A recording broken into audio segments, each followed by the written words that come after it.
we're going to discuss security.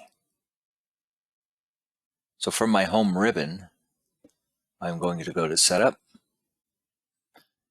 Now to find security, we can scroll all the way down towards the bottom of the ribbon here and go to security here. Or anytime you're in the setup and you're looking for something, if you just start typing the name in. So if I start typing in the word security, see it automatically pulls that up. So under security, you're going to have two parts. You're going to have what we call users and we're going to have roles. So what is a role? A role is just something that you're going to apply to a user. So the idea behind a role is I can have a role already pre-made. Once I apply it, all the settings will be ready to go. So you don't have to actually edit every single item that they're going to do. Okay. So for example, we have a role here called Service Advisor. Okay. So here's our name of our role, a little bit of a description. Here's our permissions. So what we did when we created this role was we came in and we just started adding various permissions that we want somebody to do. So I say, well, hey, I want them to be able to enter a contact. I click on contact, hit next, and then select what I want them allowed to do. So that's how these roles are built. So there's, underneath contacts here, work orders, inventory, right on down the line. Now you can modify any existing role however you wish. For example, I decide, what, I want my service advisors, anybody who has this role, to be able to delete a contact. See, right now they can add, modify, and view. So if I click it and I hit edit, I can also say, well, anybody who is a service advisor and has that role can delete a contact. So now I've added that delete to this particular role. Okay. Now I'm going to go remove this. So I'm going to go edit it again. And I'm just going to uncheck the box. I don't necessarily have to deny it. I really don't. And you wouldn't be doing that here anyway. It's either allow or nothing. And once you're set, you just hit OK and it's saved in the system. If you want to create a completely new role or different roles, you certainly can. You can come up here to add, give it a name, a little description, and then just start selecting whatever permissions. So I click on add, then I can start picking the various areas that I want to do.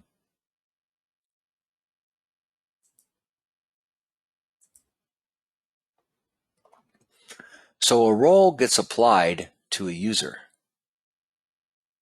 So earlier, we put in a new employee named Johnny Tech. So I want to set him up as a user. I want him to be able to log in the system, and I want to apply the technician role to Johnny Tech. So I'm going to come up here and hit add. I'm going to put in his username. Now it could be his whole name, last name, first name, whatever I wish. So I'm just going to put in Johnny Tech. You can put a little description in here if you like.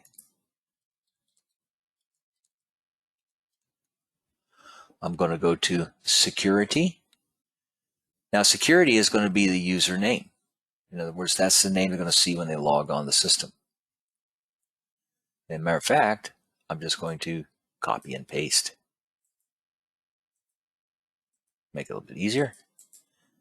Password has to be at least 2 digits. It could be numbers, letters, uppercase, lowercase, whatever you like.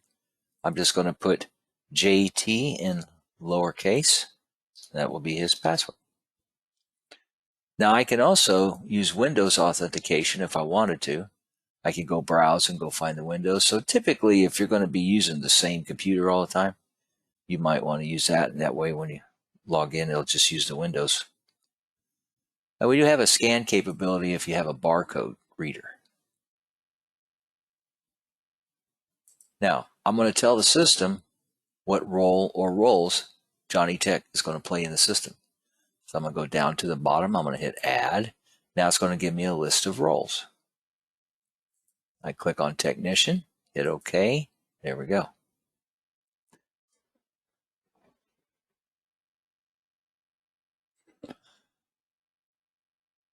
So once you have the role set, you hit OK, that saves it. Then you can open this back up. There is one more thing you can do. You can actually look at the permissions that role has for that person. Now, one thing that does give you the capability here with permissions is you can alter this just for this one person. So let's say I do want him to be able to add a contact or modify. And I only want this one technician to do it. So I just simply come up here and hit add, go to contact, hit next. Now I can add and modify. So by adjusting the permissions on the user, you can customize a role and make it very specific just for that one user. And it will not affect other people that have that role.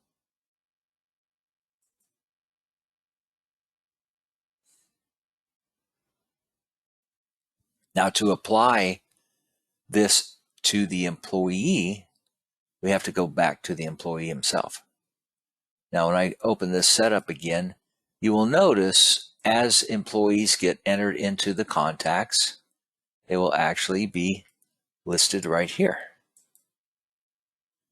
So can I add an employee here? Well, yes, I can. It's just like going into the contacts and adding them in. The difference here is once you get past this first screen and you go to the next, I cannot come back and edit this.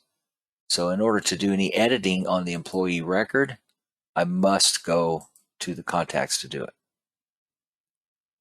Okay. Now, if I come in here and look, see, here is Johnny Tech. Now I want to set him up with the user. So I'm just going to double click, open it up. Now I'm going to go search the security login. So I click my binoculars. I go look for Johnny here. There he is. Highlight him. Hit OK. Now I have Johnny the employee connected to Johnny the user. So how's this going to look? Let's go log off and see. So I'm going to go offline. Go back on. Look for Johnny Tech. Type in the password. Hit OK. And now I'm logged in as Johnny the technician. That's all there is to it.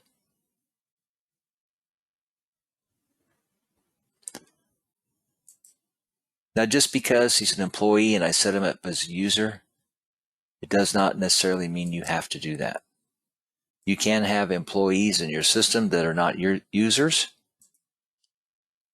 That's not a problem. So you can put in as many employees as you want in here and not even make them users if you don't want them using the system at all.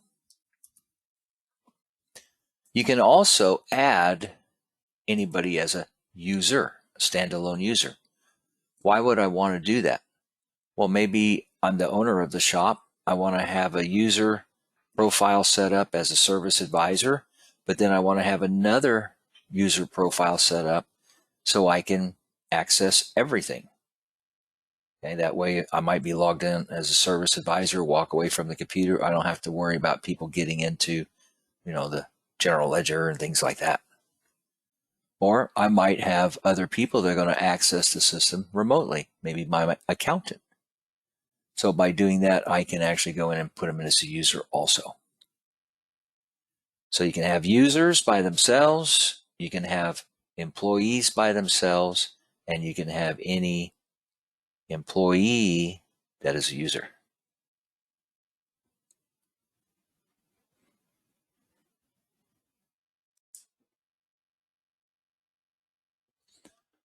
So how would I add just a standalone user? Real easy. I'm going to click on users down here under security. I'm going to go up to add, put in a name. Maybe I have an accountant that I want accessing the system. So I just put in their name, whatever you want to call it. Let's just say it's Bill the accountant.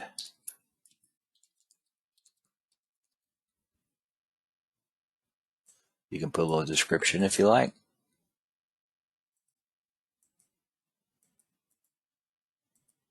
Give them a password.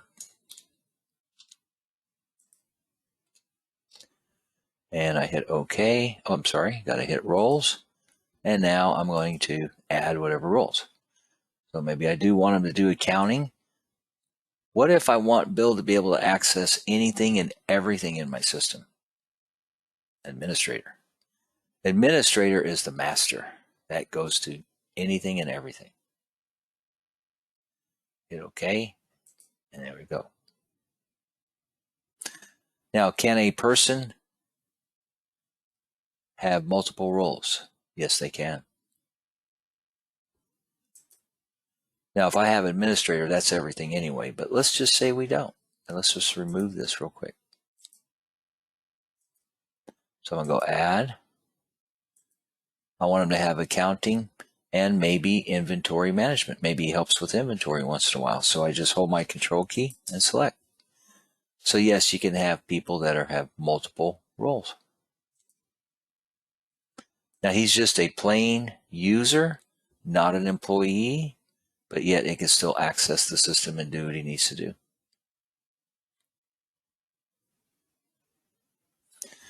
If you're a shop owner and you want to have multiple ways to get in, set yourself up as service advisor role, or maybe shop foreman or general manager, however you want to do it.